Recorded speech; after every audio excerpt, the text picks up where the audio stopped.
kasama pa nga nila, pero may ibang reality na nakatira sa loob ng utak nila. Yung reality na 3 days old. Verses 19 to 21. What things were you talking about? Jesus asked.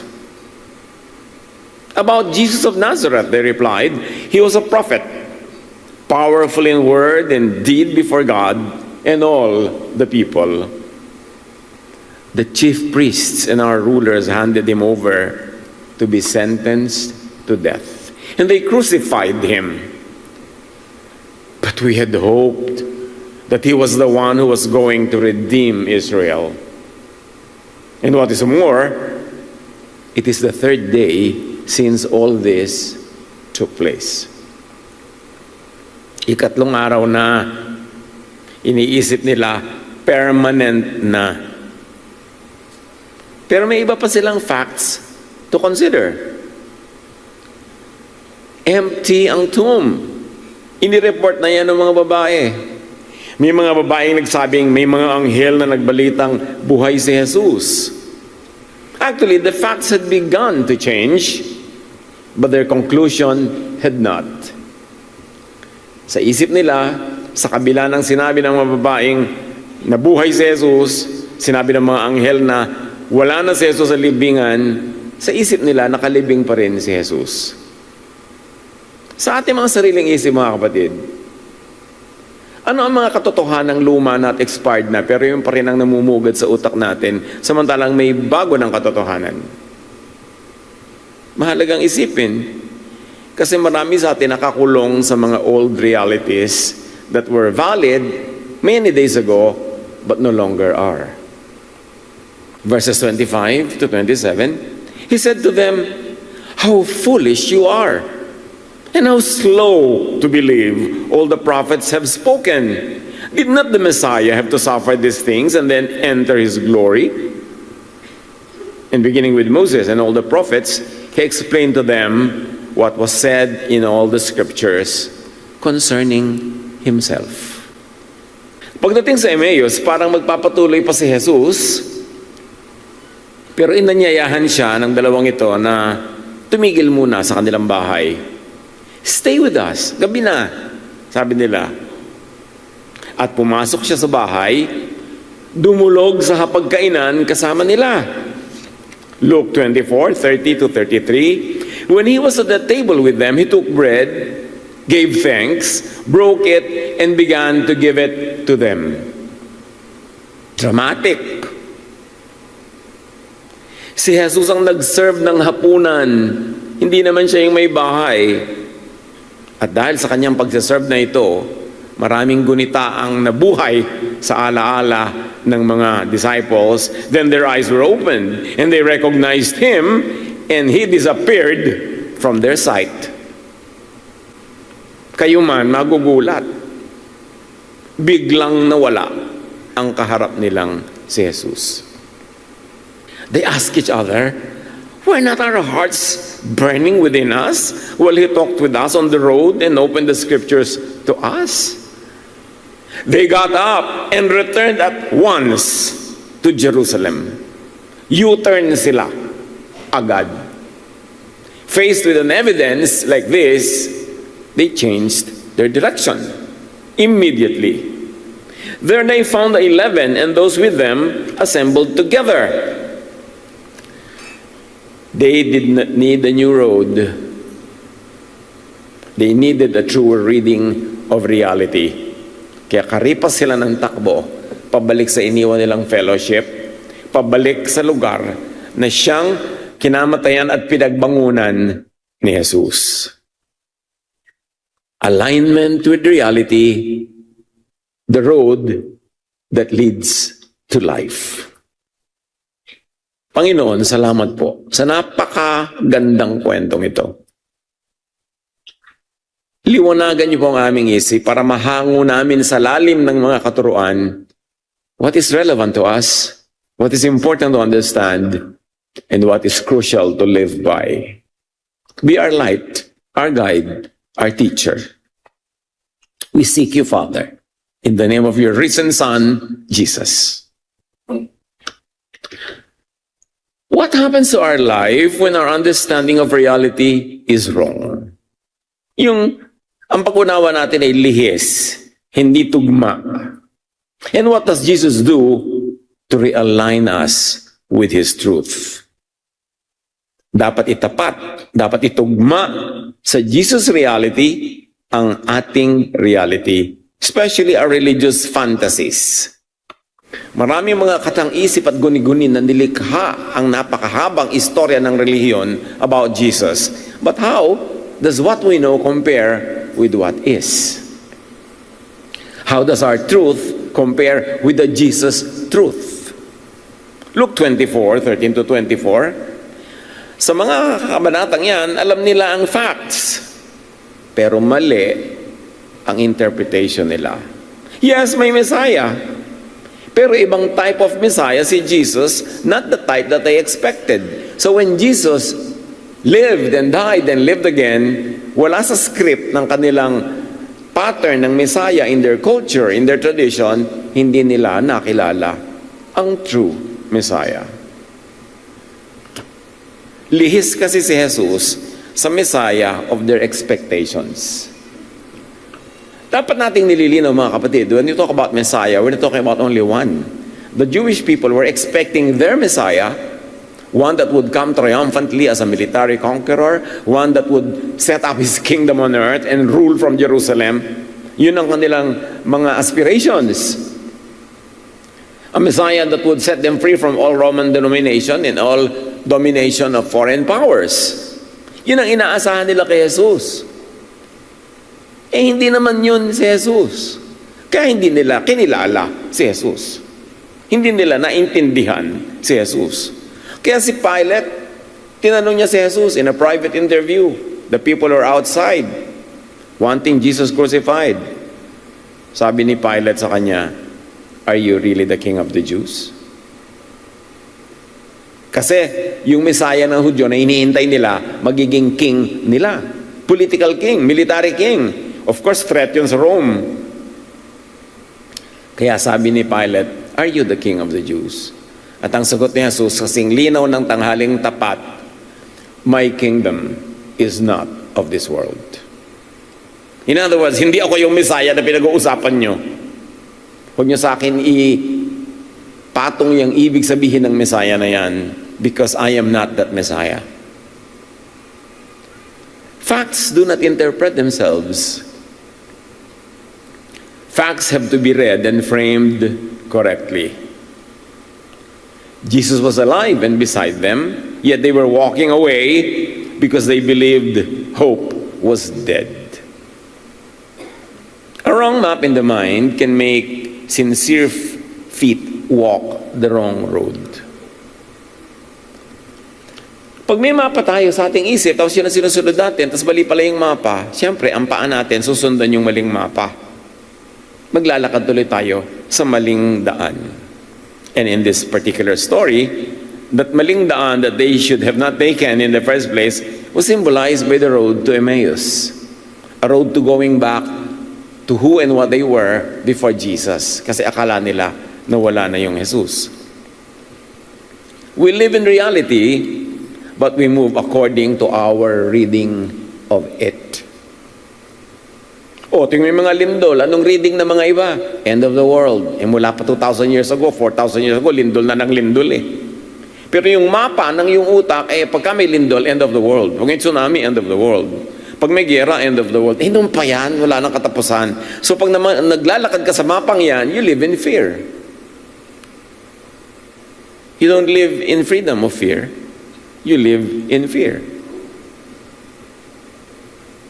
You live in a false bubble in a sea of reality. Pag may akala ka tungkol sa iyong asawa, sa iyong anak, sa iyong magulang, sa iyong kaibigan na ganito, mabubuhay ka ayon sa iyong akala. Minsan lingid sa iyo na iba naman ang totoo. Pero doon ka nabubuhay sa kasinungalingan na pinaniniwalaan mo. Na pinagpipilitan mo siyempre, yun ang katotohanan. Kaya sabi ni Jesus, I am truth. Hindi dekorasyon yung salitang yon. Sinabi yon sa isang mundong nakalubog sa kasinungalingan. sa mga maling akala. Especially, mga maling akala tungkol sa Diyos. Yun lang mga laging ipinapataw at ibinabato ng mga tinatawag na atheists sa Diyos. Actually, hindi naman sa Diyos tama yun kundi sa mga guni-guni ng mga tao tungkol sa Diyos, ng mga guni-guning itinuturo nila tungkol sa Diyos, kaya tuloy nagkakaroon ng butas yung mga ayaw maniwala dahil talaga namang hindi ka panipaniwala. Kaya dapat kilalanin, sino ba talaga yung Diyos? Huwag magalit agad doon sa mga critics, sa mga atheists. Ang itanong, teka, ang Diyos ba talaga na Ama ni Jesus ang tinutukoy nila o baka naman iba? At may point naman sila sa mga sinasabi nila. Dapat tayong mag-review ng mga ganyang bagay. Pag mali o kulang ang pagkaunawa natin sa reality, pati damdamin, pag-asa, pagpapasya at direksyon natin ay pwedeng malihis kahit sincere tayo. Sincerity is not the test. The test is truthfulness. The deeper question is what I believe aligned with what is real? Tulad ng paniniwala ng dalawang yan na naglalakad, what they believed was that Jesus was dead. But was it aligned with what was real and true? Hindi. Obviously. At marami sa atin naglalakad sa road to Emmaus sa maling akala. Does what I believe about God align with the truth about God revealed by Jesus? Remember, si Jesus ang taga-reveal sa Ama. No one has seen God except the Son. The Son is the image of the invisible God. So, kung meron tayong dapat malaman tungkol sa Ama, malalaman natin yon through Jesus. Kanino natin nalalaman yung alam natin ngayon? Dapat yan, kung hindi tugma sa inire-reveal ni Jesus, tayo'y tumugma so that we can live in truth. Pag ang alam at paniniwala ay tama, tutugma ang isip sa reality. Magiging tama ang isip, ang daang lalakaran at ang kilos at gawa. Lahat ng kalungkutan, kabiguan, kasiraan ng tao dahil ang kanilang kilos, gawa, isip ay hindi nakatugma sa reality. Nakatugma sa ilusyon. Nakatugma sa kasinungalingan. At maitatama lang yon kung tutugma tayo at susunod sa reality revealed by Jesus. And even reality revealed by our God the Father, Creator, who created natural law.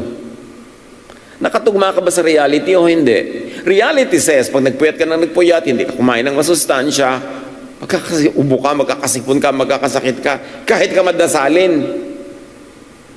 May natural reality na hindi pwedeng ma-overcome o kaya ay mabura ng pananampalataya. Kaya maraming nabibigo, nagtatampo sa Diyos. Sabi ng Diyos sa akin, God talk to me, huwag na daw akong pagamot, gagaling ako. Tapos bakit naghihingalo na ako ngayon? Nagtatampo ako ngayon sa Ama. Sino may sabi sa'yo?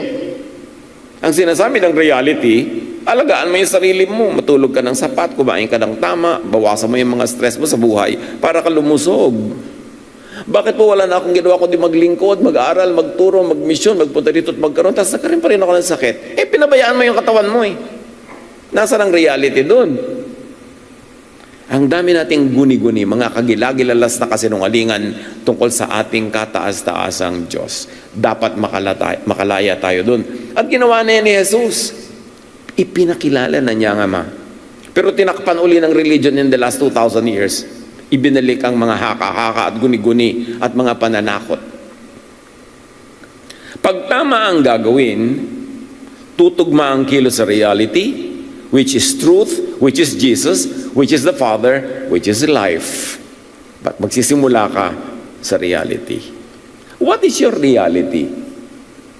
O gusto mong maging binibining Pilipinas, what is your reality? Baka pang Miss Universe ka, hindi pang Pilipinas lang. Baka pang binibining kangkungan ka. O kaya ay manahi ka na lang may iba kang talent. What is your reality? Dapat tayong mabuhay doon. Bagamat, a certain stretch of reality could be moved up and down with improvement, with work. Pero may limits pa rin yun. Hindi ka pwedeng lumabas sa boundary mo no matter how hard the work. Pero meron ka pwedeng gawing fine-tuning and improvement sa reality mo. John 14:6, Jesus answered, I am the way, and the truth, and the life. No one comes to the Father except through me. Sobrang nang gasgas ang verse na to, wala nang talab sa atin. Memorize na natin, kahit hindi pag-isipan, kahit tulog, sasabihin, pero napag-isipan na ba na talaga natin ang kahulugan noon? Too familiar na tayo eh. Hindi na natin kumisan ina-analyze. If no one comes to the Father except through me, it means no one comes to reality except through Jesus, through me.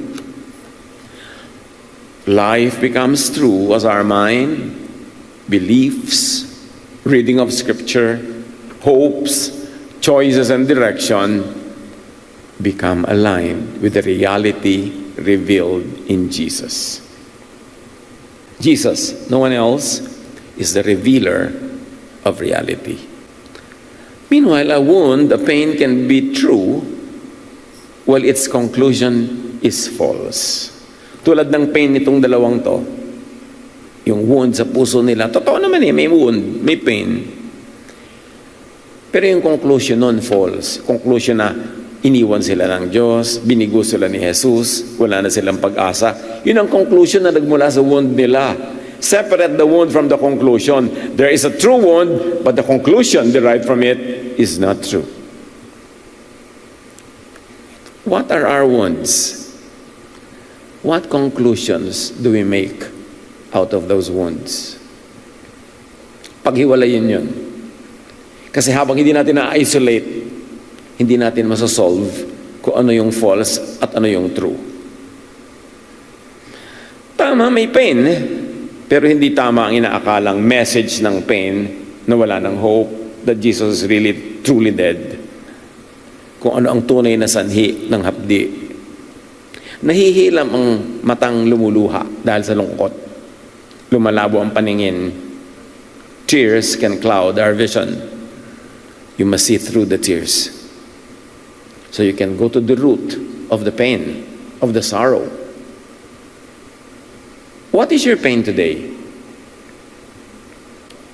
What wounded you yesterday? Kaya may pain ka ngayon. What do you think is your pain saying? Tama ba o mali? Aligned ba sa reality or not ang reading mo about your pain? Because a wound can tell us, though wrongly, God was absent. I failed in the exam kasi God was absent. Hindi ba pwedeng dahil lang talagang kulang ka sa sagot? My love life is a wreck because God was absent. God departed from my marriage. May pain ka, a marriage that did not work, pero tama ba yung conclusion mo about the source of your pain? Pain can tell us God failed. Sa kabila ng pananalig ko, pananampalataya, God failed. Nothing can be repaired. O tulad ng conclusion nila sa kanilang pain, pagluluksa at paghihimutok, patay na. Patay pa. Kaya tuloy may pain sila. True, may pain. Pero true ba yung cause? 3 days ago was true. But at this point in the story, not anymore. Kaya lang nakulong sila nung dating truth. Hindi lahat ng totoo 3 days ago ay totoo pa rin today. Think of that. About people who failed you. About your wounds inflicted by people in the distant past. Pwedeng mali sila nun, masama sila nun, sinadya nila yon, pwede yon, pero ano na ba ang kalagayan ng puso nila ngayon? Ganun pa ba? Wala na bang nagbago? Napakalaki ng pagkakataong nagbago ang taong nakasakit sa atin noon, pero hindi nagbabago yung perception natin sa pain at sa paninisin natin sa kanila. Anong resulta? Tayo ang hindi gumagaling.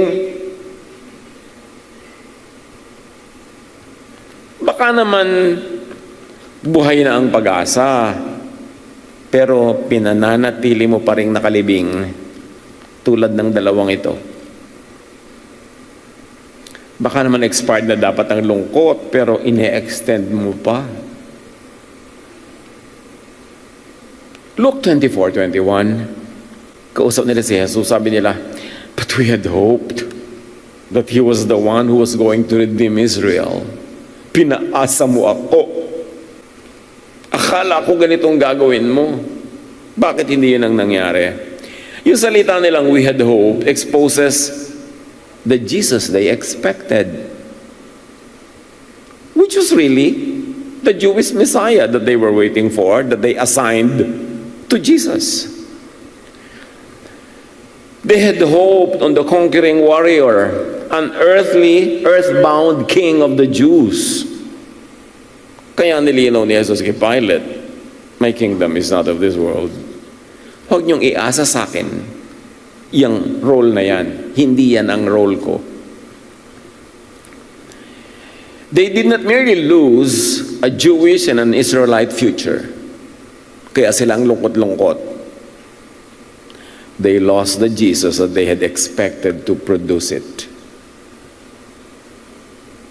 Inaasahan pa naman namin siya ang magpapalaya sa Israel.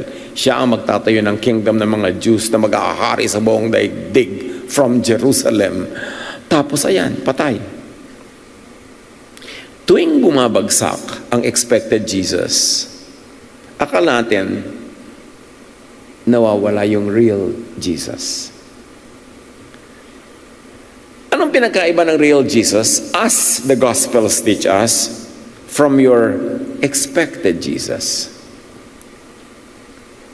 Yung, ay naku, talagang, gawin mo lang to, talagang hindi ka papabayaan ni Papa Jesus. Sabi ba niya talaga yun? O sumisabi sa'yo kung sino? Sino ang expected Jesus mo at ano ang real Jesus? Pag hindi mo pinagtugmayan at hindi mo inalign at nabuhay ka doon sa expected Jesus, lagi kang mabibigo, madudurog, mawawasak, tuwing ang nananaig ay yung real Jesus kaysa yung expected Jesus mo.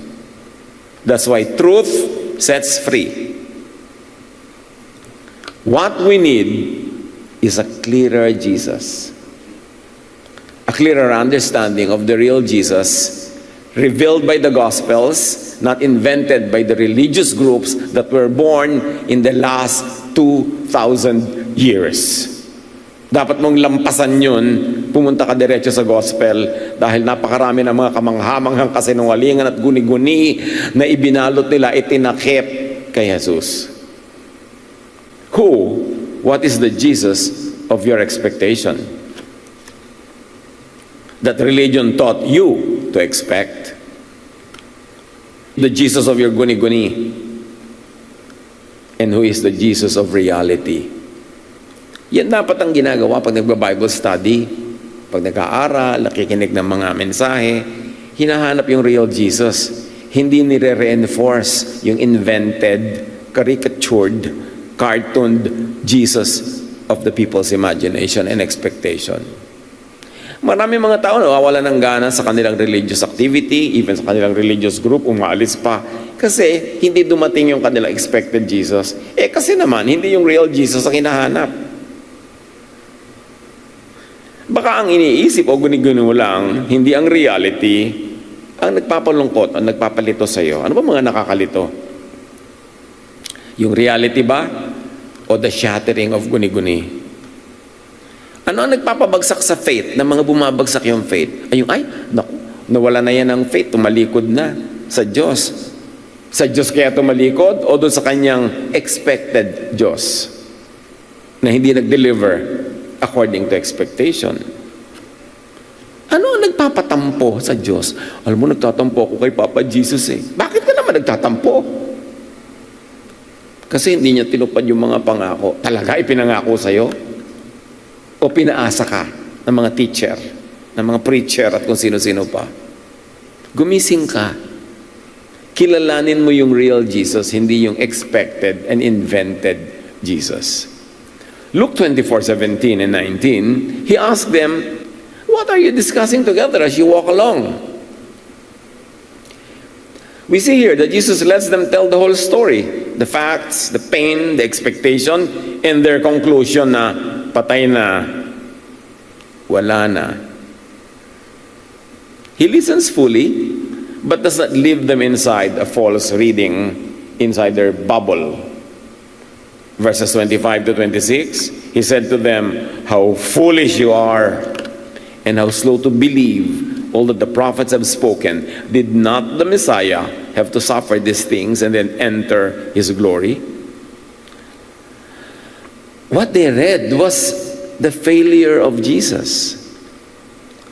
What they read as the failure of Jesus was actually the failure of their definition of victory, their definition of Messiah, which Jesus himself did not give to them, but came from their expectations, from their traditions, from their teachers.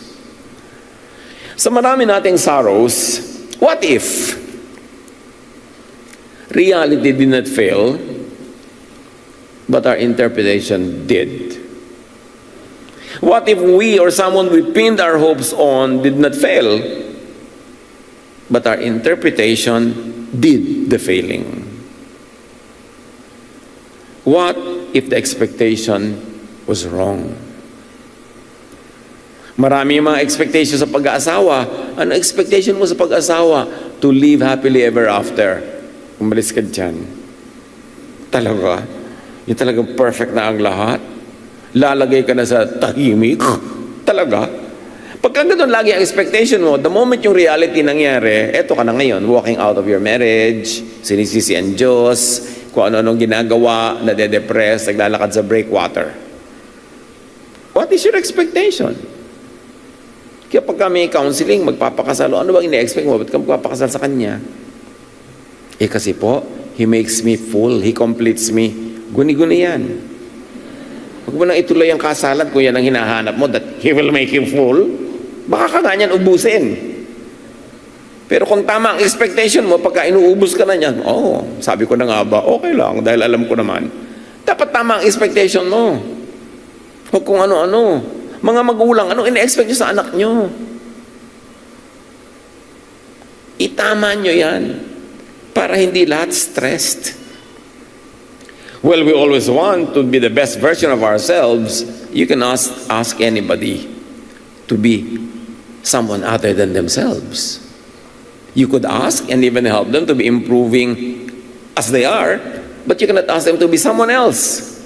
Mabibigo ka, mabibigo sila, magkakalayo lang kayo. Luke 24:27, and beginning with Moses and all the prophets, he explained to them what was said in all the scriptures concerning himself. What is the given here? They already had scripture, but they did not understand. In fact, yung scripture nila ang nanglito sa kanila tungkol kay Jesus. Possessing the text is not the same as seeing what the text is saying. Hindi ko mo may Bible study, nakakapag-study ka nga, kung minsan nare-reinforce lang yung mga guni-guni. Kailangan hahanapin mo talaga yung totoo. You don't settle for anything less than truth. Dapat lahat i-Jesus filter ang pagbabasa ng text. Kasi Jesus is the measure of all things. He is the revelation of the invisible God. So you make God visible through the revelation of Jesus. Now, sa kanilang usapan, Jesus reopened Scripture. And what changed was how they read it. Before Emmaus, they fitted Jesus into an inherited picture of Messiah. What's the picture in their mind? Victory meant rescue, power, and national redemption for them. With that expectation, naturally, the cross looked like disproof. What happened at the cross suddenly was a deconstruction of all their hopes. Pero ang tanong, yung hope ba nila nakabase talaga sa tunay na mensahe ni Jesus? On the road, Jesus taught them to reread the inherited picture through Him, not through history, not through tradition, not through the teachings of their leaders, but through Him directly. Written word filtered through the living word. That is how you face Scripture. Do not force Jesus to fit the inherited reading. Kasi yung inherited reading, tama na, perfect na, ba't pa darating si Jesus? Ano pa idadagdag niya o babawasin doon? Tama na at perfect na. Dumating siya para yun tama. So dapat tinatama mo, hindi ka lang susunod. Yung reality mo, itama mo kay Jesus, hindi sa expectation. Let Jesus reopen the reading. Jesus did not discard Scripture. He opened its windows para pasukin ng liwanag at lalong maintindihan. John 1:18, no one has ever seen God, but the one and only Son, who is himself God, and is in closest relationship with the Father, has made him known. Dibdibin natin yan. Walang nakakita sa Ama, kundi ang Anak. Alam ba natin ang ibig sabihin ng wala? Wala. Kaya dapat lahat ng aalamin natin, paniniwalaan tungkol sa Ama, yung revealed by Jesus. Jesus becomes microscope and telescope when it comes to understanding the Most High, the Father, our God. Colossians 1:15, the Son is the image of the invisible God, the firstborn over all creation. So the Son is the image. God is invisible, cannot be seen, but can only be seen through the image of Jesus. Through Jesus, through His teachings. Jesus is the mold. Jesus is the standard by which everything must be tested. Hebrews 1:3, the Son is the radiance of God's glory and the exact representation of His being. Accept all teachings and ideas about the Father when it passes the Jesus filter. You don't need to accept teachings about the Father that doesn't pass the Jesus filter, because Jesus is the exact representation of the Father, sustaining all things by His powerful word. Jesus is the reference. All teachings before and after the Gospels have to refer to Jesus, because He is in the center of all revelation. Suriin lahat ng mga sinabi ng mga tao after Jesus went back to the Father, at padaanin yan sa sinabi ni Jesus. Tanggapin lang yung papasa. At lahat din ng sinabi before Jesus taught us in the flesh, dapat ding paraanin sa Jesus filter. Kasi sinabi na nga natin, ba't pa siya darating kung wala naman pala siyang itatama, wala naman pala siyang itutuwid? So siya yung standard. If Jesus is the clearest revelation of the unseen Father, every inherited traditional picture of God must stand in His light. Every picture of God must be what His face reflects exactly. Sino man ang nagsasabing siya ay Diyos, siya ay ama ng Diyos, siya ay teacher ng Diyos, humarap kay Jesus at tanungin si Jesus, kilala mo ba siya? Kamukha mo ba? O hindi? Kasi si Jesus ang exact image of the unseen Father. That image must conform to the Jesus image, must pass the Jesus filter. Any reading that makes us less like Jesus must be re-examined. May reading, may teaching, may command, may activity, may project na alam mo ang bunga sa iyo, lumalayo ka sa image ni Jesus at napapadikit ka sa image ng iba, aba rejected. Because Jesus is the image of the invisible God. So the measure, the study, the standard is, anumang teaching, anumang activity, anumang ginagawa ko, lumalapit ba ako sa imahe ni Jesus o lumalayo? Humaharap ba ako sa Kanya o tumatalikod? Sinusunod ko ba siya o sinusuway dahil meron akong sinusunod na ibang religious teaching? Jesus is Lord. Every knee shall bow in heaven, on earth, and under the earth. to the meaning of the name of Jesus. Dapat hindi tayo nalilito, kaya tayo Christians eh. Dapat malinaw. Be wary of any image that makes you look like someone else. Hindi yun ang image ng Ama. What does reality look like in Jesus? Total reality yung pinag-uusapan natin. Paano ba malalaman real? Ano ba yung reality ni Jesus? Reality in Jesus is truthful. Anything deceitful, half-truthful, is not the reality of Jesus. Reality in Jesus is compassionate. Ano yung relihiyon mo? Nagiging maawain ka ba o matigas ang iyong puso? Mapagmahal ka ba o mapagmuhi? Nakikipagkaibigan ka ba o nakikipagkagalit? Nagbubukas ka ba ng iyong puso o nagsasara? Ano bang talab sa iyo niyan? Because any reality in Jesus ends in compassion. The reality in Jesus is serving, healing. Ginagamot ka ba o lalong sinusugatan? Tuwing nakikinig ka ba ng teaching, umaattend ka ng activity, nagsusurrender ka sa isang any religious event, lalo ka bang nasusugatan, inuusig, sinasaktan, ipinupwera, o gumagaling ka? Any reality in Jesus is restorative, courageous, and life-giving. Sabi ni Jesus, I came that you might have life and have it to the full. O yung karelihiyon mo ba, kaaaral ka ba Bible, nagiging fuller ang life mo? O papaliit ang mundo mo, papasikip ang iyong daan, papadilim ang lahat? Manuri, makahalata kung dinadala ka to a full life or to a diminished existence. Jesus confronts wrong without being cruel. In your crusade for truth, are you becoming cruel?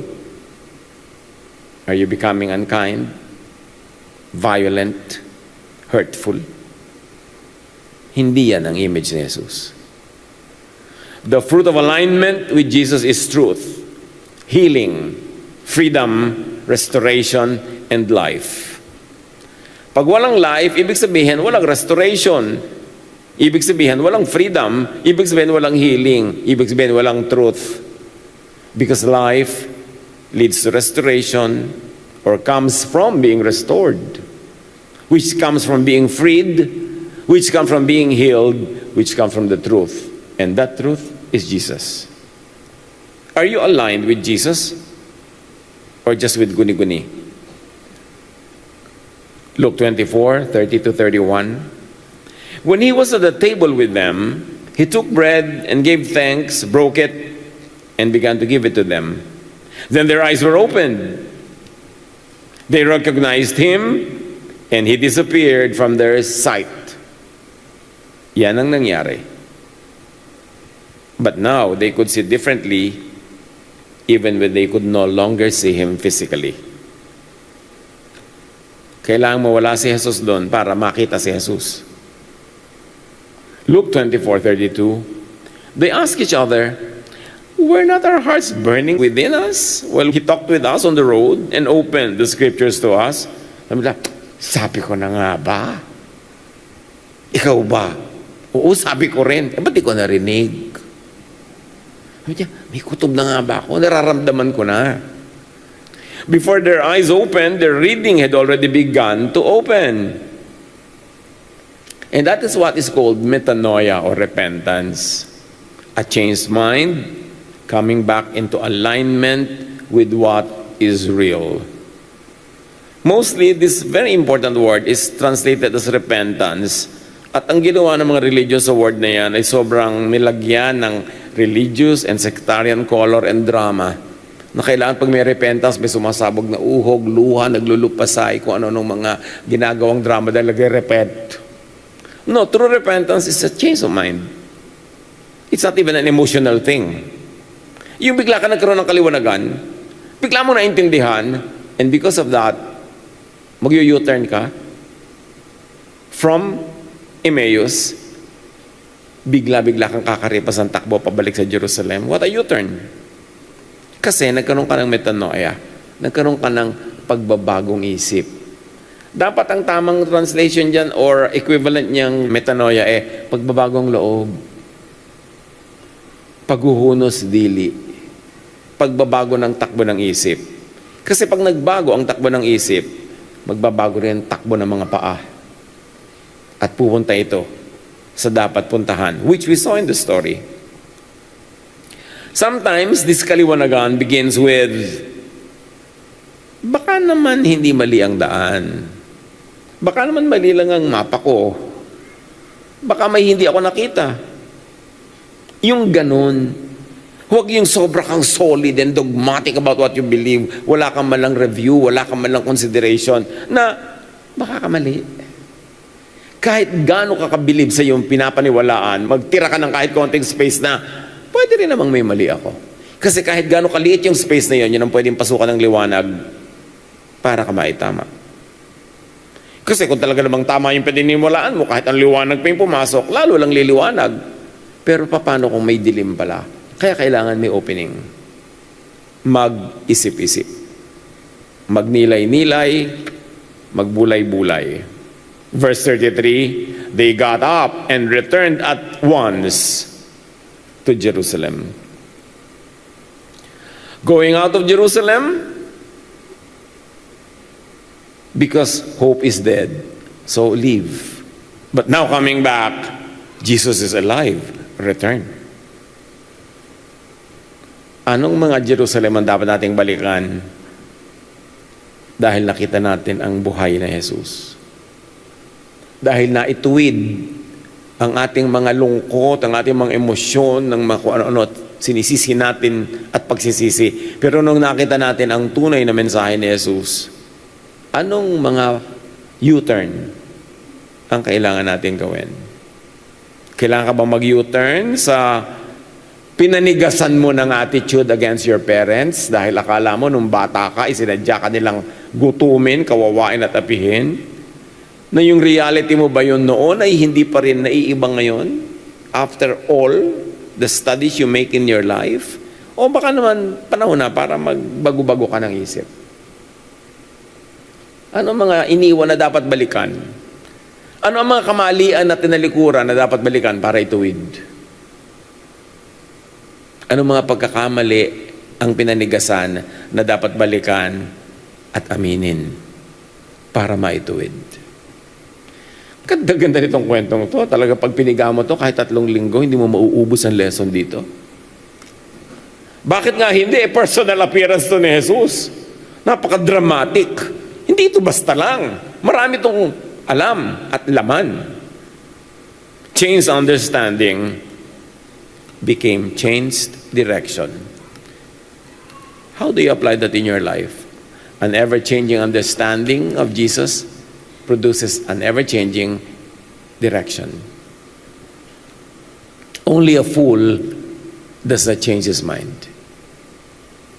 Let truth, let wisdom make us humble, admit our errors, and correct our mistakes. Even our misconceptions. Doon nagsisimula ang healing. So tatanong natin, saan ako naglalakad ngayon dahil sa isang maling pagbasa sa text ng scripture? O sa nangyari sa buhay ko? Marami namang maling pagbabasa. Mali pala basa ko noon sa ginawa ng magulang ko, sa ginawa ng asawa ko. Mali pala yung basa ko noon sa mga nangyari sa akin. So itutuwid ko siya. Babalikan ko. We all have Emmaus roads, directions chosen because disappointment, pain, or false expectation interpreted life for us. Pag pinabayaan mo yung lungkot, yung disappointment, yung galit, yan ang mag-i-interpret ng reality for you. And expect that interpretation to be wrong. Ang laki ng pagkakamali pag pinaghahari natin ang galit o ang emosyon o ang drama. Think of faith, think of church, of relationship, of pain, of leadership, and even the direction each interpretation is making you take. Alam niyo itong pag-aaral ng Road to Emmaus is pag-aaral ng sarili natin. What road that we've been taking lately? What review must happen? What revelation of Jesus could make us know na tama yun, na huwag na tayong bumalik pa sa Jerusalem, o magsabing, dapat palang bumalik kasi may iba ng reality na hindi ko alam. Ask, what wrong picture of Jesus is directing the road that I'm on? Yung mga decision natin, mga kapatid, even where to get employed, what to study, anong course ang gawin, mag-a-abroad ba o hindi, papakasal ba o hindi, ang laki ng influence yan kung ano ang naakala natin na kalooban ng Diyos. So dapat alamin mo, alin ba talaga ang kalooban? Through Jesus. Kasi marami tayong major decisions in life na kasalalay sa kung ano ang ating paniniwala. Kaya yung paniniwala na yon, dapat lagi nire-review. Kung napatunayan niya na tama siya according to the standards of Jesus, edi ituloy. Pero kung nabunyag ng liwanag ni Jesus na hindi siya ang best for us, edi mag-U-turn. What corrected perception of Jesus should now direct my road? Dapat tanong natin yan. John 8:31 to 32. To the Jews who had believed him, Jesus said, "If you hold to my teaching, you are really my disciples. Then you will know the truth, and the truth will set you free." Pag sinabi ni Jesus that you will know the truth, ibig sabihin you don't. And you will know it only if you listen to me and obey. At pag sinabi niya, that truth will set you free, ang ibig sabihin niya, actually, you are not free now. And only my truth will set you free. Face my truth. Change your steps, your direction, and be free. Truth is the road that leads to life. How is your life? Are you happy with it? Yun na bang ibig sabihin ng life? O kung minsan tumitingin ka sa lubog na araw at sinasabi mo, ito na lang ba talaga ang buhay?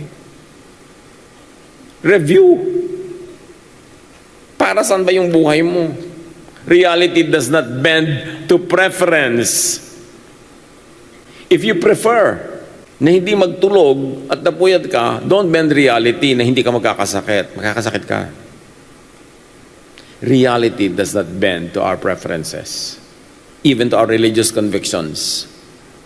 Kaya may mga super religyoso na nalulunod, kasi ang reality ng gravity, ng buoyancy, ng tubig, pwede kang malunod pagka nawalan ka ng solid na anchor or kinakapitan or whatever. Reality yon. It never bends for our preference. Okay, you choose. I like to be in the ministry. I like mag full-time, mag-mission. Pero ang reality, pagka wala kang source of income, magugutom ka, kakapusing ka, kung ano mangyayari sa'yo, sabihin ay, God will provide. Tapos pagka hindi ka binigyan ng pang-enroll ng anak mo, hindi ka binigyan ng pambayad sa ospital, sabi mo, God, where are you? Hindi ba? Even si Paul, sabi niya, if you do not work, you do not eat. Pero merong mga ibinigay sa ating karunungan ng Diyos na alam mong you've got to produce. You've got to produce what you will eat. You've got to work. O gusto mag-ministry, pero bakit di ka mag-produce on the side? Unless kayang-kaya kang buhayin ng ministry na yan, which of course is rare, and especially at the beginning. Yun naman mga lumuwag ang buhay dahil sa ministry, hindi naman nila inaasahan yun na nagsimula sila Niyakap nila yung katotohanan, yung possibility na sila talagang kapusin. Tapos kaya lang, naiba yung takbo ng daan, nagkaroon naman sila ng mga provision, pero hindi yun ang sa simula. At kung mahahanapin ako man nangyari kay Juan, mangyayari kay Pedro. Paghandaan mo ang iyong buhay, huwag hindi ko gumagawa ng religious activity, ibig sabihin kakain ka sa oras, maraming gutom. Tapos nagtatampo sa Diyos. Dapat ka mag-isip. Yung Meron ka na ba naman lang nabiling nicho o libingan o plan? Ay, sabi mo, ay, God will provide. Tapos 3 buwan ka nang nakaburol, hindi ka pa mailibing-libing. Tapos magtatapo ka sa Diyos. Yan ang mga guni-guni na pinag-uusapan natin. Yan ba talaga ang sabi? O yan ang pinapaniwalaan ng relihiyon na paniwalaan mo? To throw your caution in the air? Mag-isip. Reality does not bend to preference. Wisdom is learning to bend yourself toward reality. Ikaw ang susunod sa reality, huwag yun ang pasunurin mo sa'yo. Hindi yun mangyayari. Ano man ang paniniwala mo, relihiyon mo, education mo, ano ka man, reality will rule. Doon ka sumunod. At ang reality, may natural reality, yung mga natural laws. At may spiritual reality revealed in and by Jesus. Doon ka tumungtong. Truth is not merely something we agree with. It is something we align with. Hindi kailangan ng truth na mag-agree ka sa Kanya. Dahil magiging truth siya whether you agree or not. Pero kailangan mong sumunod sa Kanya. Para magkaroon ka ng buhay na puno at sagana. Subscribe to reality, live by reality, hindi sa illusion. Align with natural law. Align with spiritual laws revealed by Jesus. A life built against reality eventually collides with it and gets broken. Review nyo mga kapatid, lahat ng brokenness natin at ng mga tao sa paligid natin because there was a part of their lives that did not align with reality. Jesus brings us into truth. He listens, corrects, opens, and realigns. Jesus changes the mind, then the road. Tulad ng nangyari sa kwento. The road to life is the road that agrees with reality, abides by reality. When the mind turns, let the feet turn too. Let Jesus reopen the reading, see what is real. Mag-aaral na rin kayo ng Biblia, huwag lang kayo magmemorya. Aralin niyo talaga kung ano ang sinasabi. At ang tunay na pag-aaral ay lampasan mo yung mga nailagay na ng iba sa utak mo. At kung totoo pa rin yun, di balikan mo. Pero una, lampasan mo muna yun. Baka may nakatago nang makita mo. What is truly aligned with Jesus moves toward truth, compassion, healing, freedom, restoration, and life. Let's bow.